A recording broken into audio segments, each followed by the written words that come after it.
I love the Monsterverse.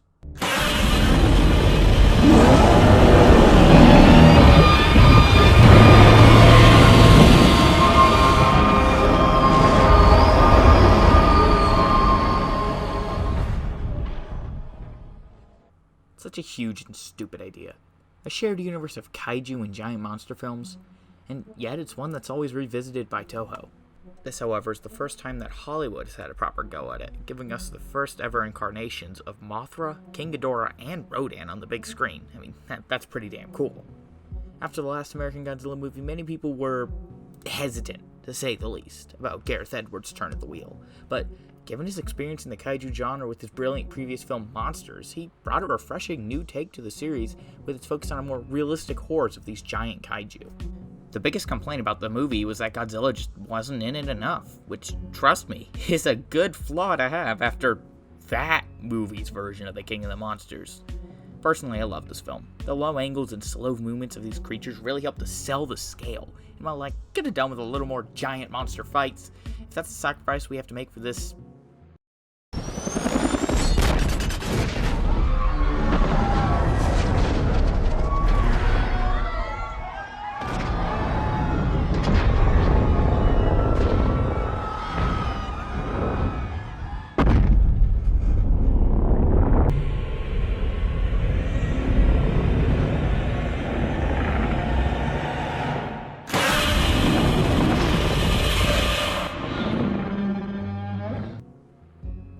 and it's a sacrifice I'm willing to make.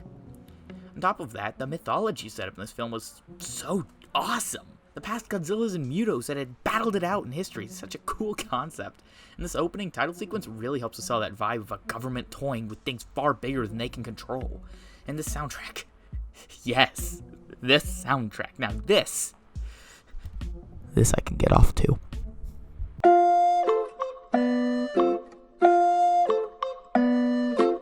Alexander Desplat's work in this film is never brought up in reviews, so I feel I owe it to him to talk about it here. However, briefly, the long groaning noises consistent in the film do a great job of translating those titanic cries you hear in these creatures, and add so much to the soundtrack that just isn't present in other films. I'm gonna go ahead and state the really unpopular opinion here, but I genuinely believe that the main theme for Godzilla in this film is a better fit for this iteration of Godzilla than the original Okay, I'm sorry, I mispronounced that just terribly. The original Japanese theme, which ends up taking its place in King of the Monsters.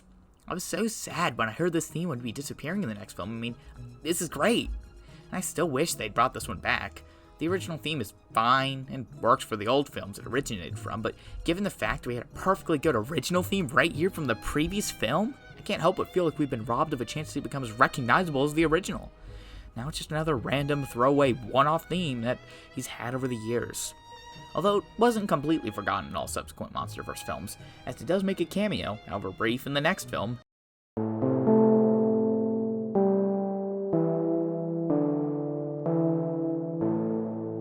Kong Skull Island, specifically in that film's end credit sequence.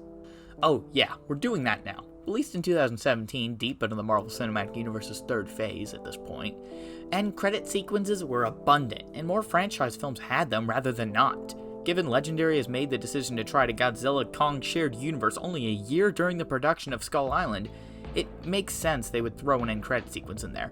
On top of this though, I must say Kong Skull Island is probably the best Monsterverse film. It's got a great mix of action and human stuff, and while the humans are still pretty bland, they're all at least played wonderfully, and their scenes tie into the monsters and the mythology enough that I still find myself entertained in these parts. Also, can I take a moment to just point out how many MCU actors appear in these movies, specifically Godzilla and Kong? Why are they brothers and sisters in that movie, but then Oh. The film takes a more action, B-movie vibe with its approach to these monsters, which stands in stark contrast to the Godzilla film 3 years prior. This makes it more accessible while still providing the fun giant monster action people go to these movies to see. Aside from this, the film sets the seeds for future plotlines in the Monsterverse with hints to the Hollow Earth and a Titan breeding ground, as well as other ancient Titans sleeping deep in the Earth. Skull Island makes good use of the fact that it's a period piece to further develop the lore of the Monsterverse with references to Godzilla and other Toho kaiju sprinkled throughout, as well as references to the Titans' origins here on the island, although we wouldn't see more of these classic monsters until the next film.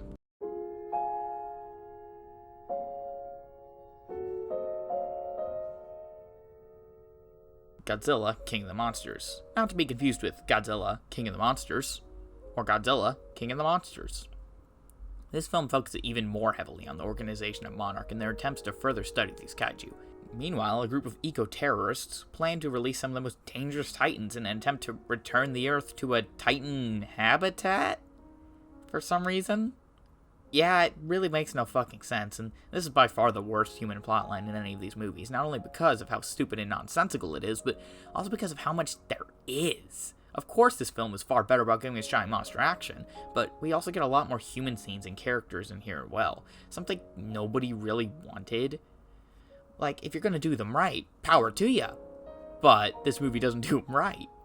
When I heard how star-studded the cast for this film would be, and how much the trailers seemed to be, again, focusing on the humans, I hope that maybe, finally, we would get a decent human plotline on a Godzilla movie. Maybe now is the time. Yeah, no. Still, though, well, the human stuff is pretty, bad. The monster stuff more than makes up for it, in my opinion. Having more kaiju present in this film than any other Monsterverse entry. This feels more like the Avengers team-up movie than Godzilla vs. Kong did. All of the monster battles are filmed in their full glory while still retaining a lot of the human POVs I love so much about the Gareth Edwards film. One common complaint about these fights, though, is how they are filmed at night or during a snowstorm, with a bunch of stuff cluttering the screen, usually rain or snow. Which at the time I thought was a dumb complaint. These effects help to mask the CGI, thus making them more realistic, and the same tactic was utilized all the way back in Jurassic Park, and there it's even often praised. Although, after seeing just how good these monsters look in bright daylight thanks to Godzilla vs. Kong, I do kinda see the complaints now. The CGI on display here is fucking breathtaking and far superior to any other movie that came out that year. Yeah, I said it. The visual beauty is only bolstered by the amazing cinematography on display here, making this probably the prettiest monster movie I've ever seen, which is very much so supported by those trailers. But those few shots where everything is just chaos? Yeah, I kinda get where people are coming from now. I still think the overall appearance of the film is superb, with those few shots that do stand out as chaotic and cluttered, and take away from some of the spectacle a bit to be sure.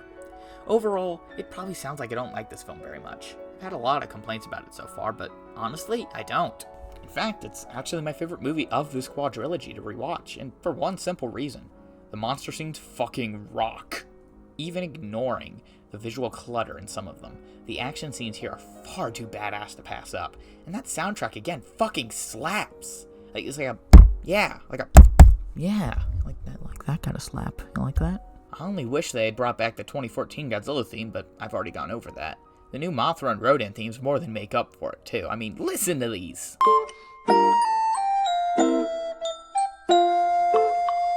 That's a fucking bop! Overall, this film is the one I was most excited for leading up to its release. It was around the time I was getting into ARGs, so the fact that this movie had one, however minor as it may be, is awesome. I mean, the marketing for this movie was insane. I used to check the Monarch Sciences website every single day, and to my surprise while researching this video, it's still up.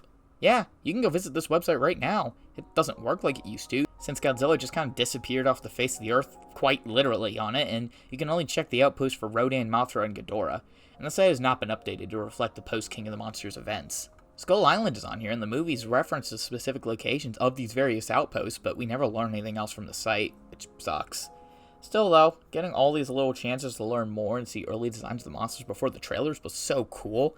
I really hope if we do get more Monsters films, they continue using this site. I mean, it just feels like a waste keeping up but not doing anything with it. It's such a great opportunity of world building outside of the films for geeks like me.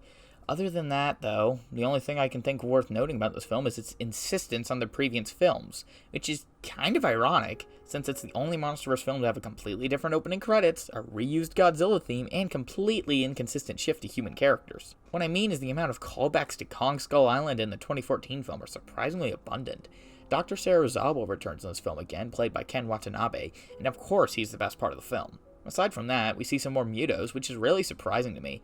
I thought for sure they'd just be some one-off and then forgotten kaiju, so I'm really glad they aren't abandoning their importance to this iteration of Godzilla. In fact, this whole series as a whole has over-delivered in offering new and unique kaiju and giant monsters, which is awesome.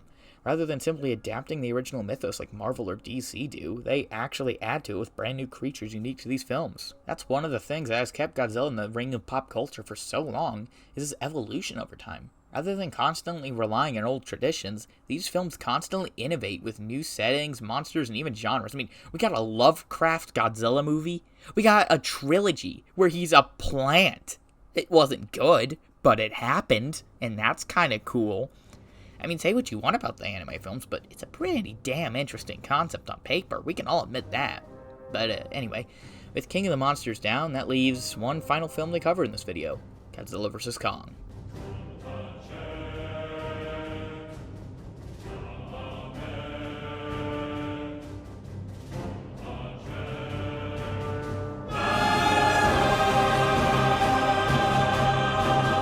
Currently the most recent and possibly even final film in the Monsterverse, this film finally sees the two ancient rivals of Godzilla vs. Kong come to a clash.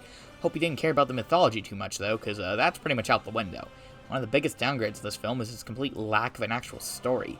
This film is only focused on one thing: fun monster fights. And it does accomplish this well, but at the cost of any memorable human characters, fun callbacks to previous films, or even a sense of continuity with what has been set up by the previous movies thus far. Godzilla is just wrecking cities because, I don't know, he just knows Mechagodzilla's nearby, somehow. We never learn how he knows. It's hinted that the Orca device, one used to control Titans and replicate their calls and roars in the previous film, is used in Mecha's construction. And that is somehow calling out to Godzilla, but like, why? Why the fuck would you put what is essentially a Titan tracking beacon inside your secret weapon against them? That's fucking stupid. To King of the Monsters, you think anyone with the slightest sliver of a brain would know this is a bad idea, but this is a Godzilla movie we're talking about, so sure, why not?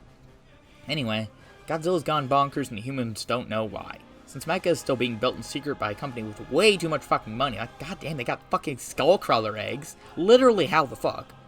Anyway, the humans think the secret to stopping them is in the Hollow Earth, a place they don't even think is real, and yet they're willing to test the life of not only the one intelligent Titan, but also a bunch of guards and a human child who can fucking communicate with Kong.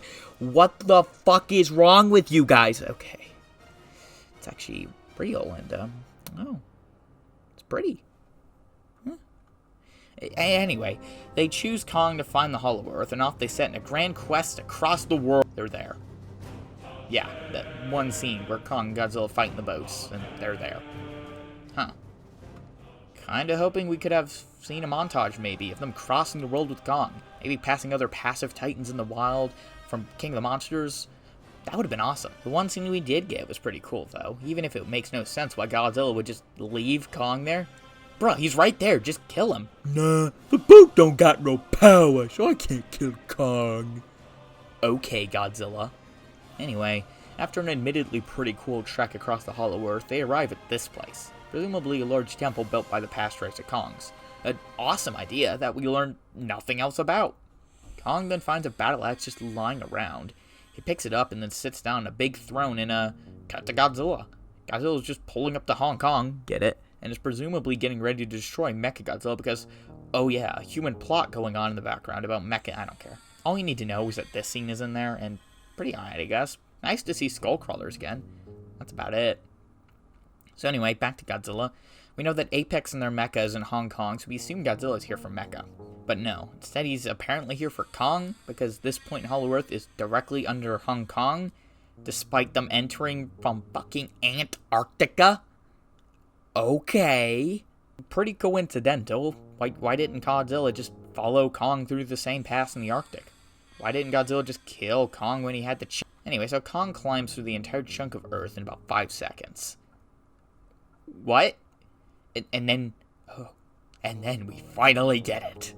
I keep reaching for greatness because I'm built from it. Now this is fucking awesome. After this, we get to see Mechagodzilla join in the fight and fucking whoop Godzilla's ass. Kong zooms in to say good day. Afterwards, the two give each other a solemn look before departing off. And then get a quick wrap-up scene of Kong in the Hollow Earth, and that's that. Gonna be real? Godzilla vs. Kong is kinda ass. It's not a horrible movie, the monster scenes save it from that, but compared to what I was expecting from the big finale, or what was clearly meant to be one at the time, I can't help but be disappointed. It gets done what it needs to and provides a fun time, but offers nothing upon rewatch and overall just feels bland and forgettable. Though I know I'm in the minority in thinking I just didn't have as much fun with this film as I wish I would have. Regardless, being one of the few films to actually release over COVID and being widely available thanks to its same-day streaming on HBO Max, this film blew up. People who had never seen a Monsterverse film before showed up to see this and ended up loving it, and I don't want to take that away from them. If you love this movie, then yeah, good for you. I suppose it just wasn't for me. Regardless, it ended up spawning a whole #Continue the Monsterverse campaign, which I am fully behind.